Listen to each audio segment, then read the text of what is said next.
Sir, ఓవరాల్గా రానున్న రోజుల్లో మన రాజధాని అమరావతి భవిష్యత్తు ఏ విధంగా ఉండబోతుంది, అదేవిధంగా రాష్ట్ర సమగ్ర అభివృద్ధికి మీరు అందించేటటువంటి సూచనలు లేదా సలహాలు ఏమిటి సార్? కొన్ని నిర్ణయాలు పొరపాట్లు జరిగినా ఫైనల్గా అమరావతి రాజధాని అనేటటువంటిది యావన్ మందిని అందరం కూడా అంగీకరించాల్సిన పరిస్థితి. ఖచ్చితంగా కొన్ని లోటుపాట్లు ఉన్నా వాటిని ఎట్టా అధిగమించి ముందుకు వెళ్ళాలి అనేది ఇవాళ ఆలోచించాలి. ఇప్పుడు నేనున్నాను అనుకోండి, నేను మొట్టమొదట అమరావతికి భూములు తీసుకునే టైంలో అయ్యా చంద్రబాబు నాయుడు గారు ఆ కరకట్టెమ్మట 1.5 కిలోమీటర్ వెడల్పున సుమారుగా 10-11 వేల ఎకరాలలో ఉన్నటువంటి ఆ జరీబు భూములు వదిలేసేయండి చంద్రబాబు నాయుడు గారు. తుళ్ళూరు నుంచి మనం ఉండవల్లి వచ్చేటటువంటి పెరుమాకు వచ్చే రోడ్డుకి దక్షిణ పక్కన ఉండ మెట్ట పొలాలు తీసుకోండి, ఒక 15-20 వేల ఎకరాలు సరిపోతుంది అని చెప్పినా ఆయన వినిపించుకోకుండా ఈ మొత్తం జరీబు భూములు కూడా తీసుకోవటం జరిగింది. ఇవాళ ఆ భూముల్లో చూస్తూ ఉంటే కళ్ళంటే నీళ్ళు వస్తాయి రైతు అనేవాడికి. చక్కగా నిమ్మ తోటలు, దానిమ్మ తోటలు, అరటి తోటలు, మిర్చి, కూరగాయలు, అనేక 50 రకాల పంటలు పండేటువంటి భూములు ఇవాళ ఆ విధంగా దాదాపు 11-12 ఏళ్ళ నుంచి అట్లా పాడుబడి ఉన్నటువంటి పరిస్థితి జరుగుతూ ఉంది. అయితే ఈ జగన్మోహన్ రెడ్డి గారు వచ్చి ఆయన తొక్కలకి నిర్ణయం 3 రాజధానులు అని చెప్పి విశాఖపట్నంలో పరిపాలనా రాజధాని, అక్కడేమో న్యాయ రాజధాని కర్నూలులో, ఇక్కడేమో శాసనసభ సమావేశాలు ఉంటాయి అనేటటువంటి ప్రకటనలు చేసిన తర్వాత భూములు ఇచ్చిన రైతులకు అన్యాయం అయిపోతారే అనే ఉద్దేశంతో హైకోర్టులో గుత్తా వెంకట్రావు చౌదరి గారితో దావా వేయటం జరిగింది. ఒక టైంలో ఢిల్లీలో ప్రశాంత్ భూషణ్ గారి ఆఫీస్ ద్వారా సుప్రీంకోర్టు తలుపు కూడా తట్టడం జరిగింది. ఈ విధంగా జరుగుతూ ఉన్న పరిస్థితులలో ఇవాళ చంద్రబాబు నాయుడు గారు అక్కడ ముందు ఫస్ట్ విడత ఇచ్చినటువంటి భూముల్లో మీరు ఏదైతే వాగ్దానం చేశారో అది పక్కాగా అమలు చేయాల్సినటువంటి అవసరం ఉంది. ఆ తర్వాత అవసరం అని అనుకుంటే, ఎందుకంటే మీరు అనుకున్నట్టుగా ఆ సింగపూర్ వాళ్ళు వేసిన కాకుల లెక్కలో ఇది 2050 ఇచ్చేటప్పటికి 35 లక్షల జనాభా అవుతారు, 15 లక్షల ఉద్యోగాలు కల్పించబడతాయి, ఒక్క అమరావతి రాజధాని నగరం పరిధిలోనే 3 లక్షల కోట్ల జీడిపి స్థాయికి చేరతాము. ఇవన్నీ వాస్తవానికి చాలా సుదూరంగా ఉండేటటువంటి కాకుల లెక్కలు. అవి వదిలిపెట్టేసేసి వాస్తవంగా ఏది అవసరమో అది ఆలోచించాలి. ఇవాళ మీరు ఎంత తల్లకిందులుగా తపస్సు చేసినా ఐటీకి సంబంధించి నూతన సాంకేతిక పరిజ్ఞానానికి సంబంధించి ఎక్కువ పరిశ్రమలు, ఎక్కువ యూనిట్లు విశాఖపట్నంలోనే వెళ్తాయి. ఎందుకంటే అక్కడ ఎన్ని వేల కోట్ల రూపాయల భూమి అయినప్పటికీ కూడా 99 పైసలకే మీరు పళ్ళులో పెట్టిస్తున్నారు వాళ్ళకి. టీసీఎస్కి 21 ఎకరాలు ఇచ్చారు, కాగ్నిజెంట్ టెక్నాలజీస్ లిమిటెడ్కి 1000 కోట్ల రూపాయలు విలువ చేసేదాన్ని 22 ఎకరాల భూమిని ఇచ్చేశారు 99 పైసలకి.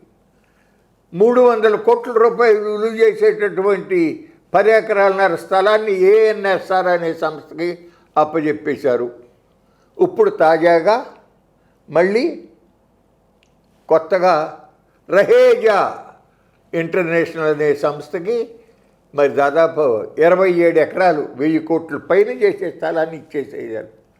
అట్లాగే లూలుకి ఇచ్చారు 99 సంవత్సరాల లీజుకి. ఇవన్నీ ఇస్తూ ఉంటే వైజాగ్ వెళ్తాడు కానీ అమరావతికి ఎందుకు వస్తాడు? వస్తారు, ఎవరన్నా కొద్దిమంది వస్తారు.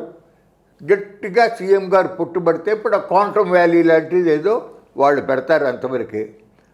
ఇప్పుడు చంద్రబాబు నాయుడు గారు సీఎంగా 2014, 2019 మధ్యలోనే 2015లో ఆయన ఇండో యూకే హెల్త్ ఇన్స్టిట్యూట్ అనే దానికి 150 ఎకరాలు కేటాయించాడు.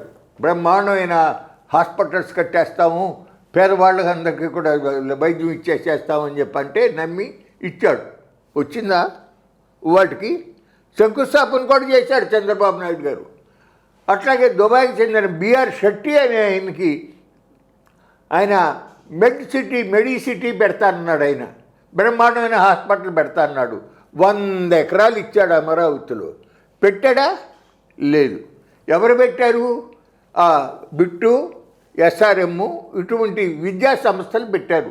ఎందుకంటే వాళ్ళకి ఎట్లాగో పిల్లలు వచ్చి జారుతారనే ఒక నమ్మకం ఉంది కాబట్టి 4 కోట్ల రూపాయలు విలువ చేసే ఎకరం భూమి అన్ని 50 లక్షలకు చొప్పున ఇచ్చేశారు. కాబట్టి దాదాపుగా విట్టుకి 700 కోట్ల రూపాయల లాభం జరిగింది. 200 ఎకరాలు ఇచ్చారు. ఎకరానికి 3.5 లక్షల చొప్పున వాళ్ళకి రాయితీ వచ్చింది కదా. అట్లాగే ఎస్ఆర్ఎంకి 100 ఎకరాలు ఇచ్చారు. వాళ్ళకు కూడా ఆ విధంగా 350 కోట్ల మేలు జరిగింది.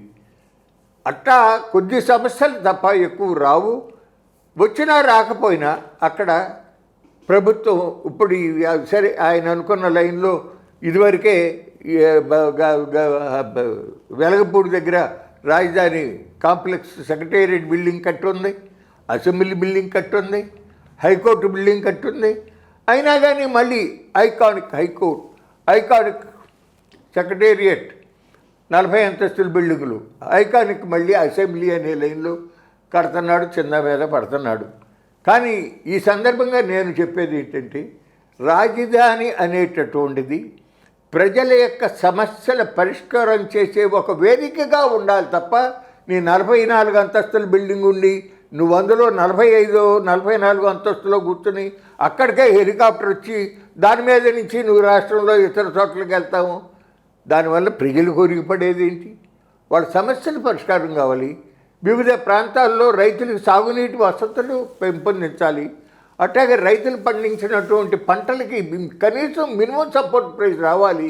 మన పక్కంట తెలంగాణ రాష్ట్రంలో చంద్రబాబు నాయుడు గారి శిష్యుడు రేవంత్ రెడ్డి గారు అక్కడ సన్న బొడ్డకి 500 రూపాయలు క్వింటాల్కి బోనస్ ఇస్తూ ఉంటే ఇక్కడ కనీసం ఎంఎస్పీ రానటువంటి దౌర్భాగ్య పరిస్థితి ఈ రాష్ట్రంలో కొనసాగుతూ ఉంటే ఒక్క ధాన్యానికే కాదు ఏ ఒక్క పంటకి కూడా రానటువంటి పరిస్థితి జరుగుతూ ఉంటే అప్పుడప్పుడు కొన్ని పంటల విషయంలో ఇంత మేము క్వింటాల్కి ఇంత సపోర్ట్ చేస్తాము, మేము కొద్దిగా ఇచ్చి రైతును ఆదుకుంటామని ప్రకటనలే తప్ప అది కార్యరూపం ధరించి రైతుల జేబుల్లోకి డబ్బులు రాని పరిస్థితి ఇవాళ ఎదుర్కొంటూ ఉంటే ఇది కాదు పద్ధతి.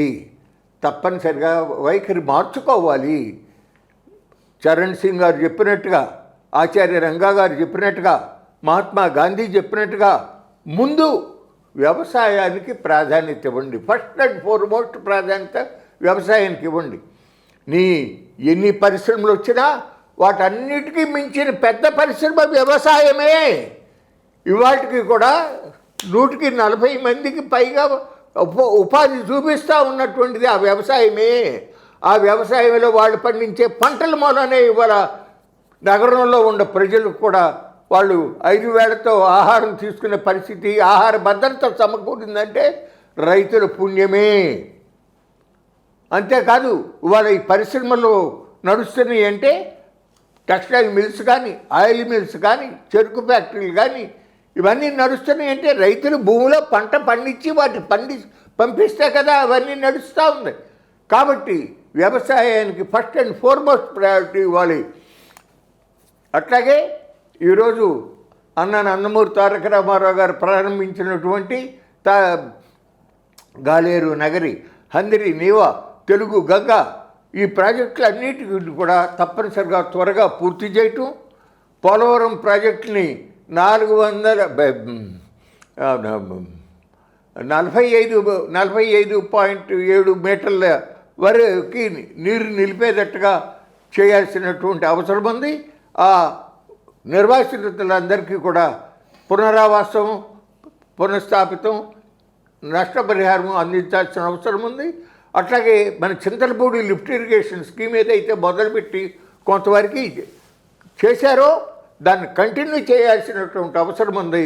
అక్కడ వంశధార నాగావళి లింకును పూర్తి చేసి అక్కడ ఎక్కడికక్కడ చెక్ డ్యామ్లు అయ్యి నిర్మాణం చేసి లిఫ్టులు పెట్టేటట్టయితే ఆ పేద రైతులు బక్క రైతులు వాళ్ళందరికీ కూడా చక్కగా వ్యవసాయం చేసుకుని బ్రహ్మాండంగా కష్టపడే మనుషులు బ్రహ్మాండంగా పంటలు పండిస్తారు, ఆ అభివృద్ధి జరుగుతుంది. అది అవసరం. కానీ ఎక్కడా లేని విధంగా మందసాలో ఉద్దానంలో అక్కడ రోజుకోహళ్ళు కిడ్నీ ప్రాబ్లంతో చచ్చిపోతూ ఉంటే వాళ్ళకి స్వచ్ఛమైన మంచినీరు అందించే పని చేయకుండా అక్కడ దేశంలో ఎక్కడా లేనిది ఒక కార్గో ఎయిర్పోర్ట్ 2200 ఎకరాలలో అవసరమా అని నేను సూటిగా అడుగుతా ఉన్నా.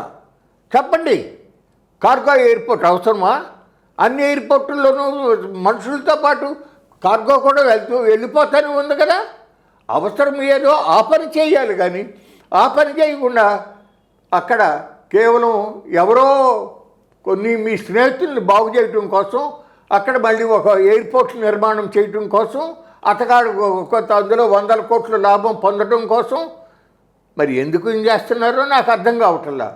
జిల్లాకు ఒక ఎయిర్పోర్ట్ అంటారు.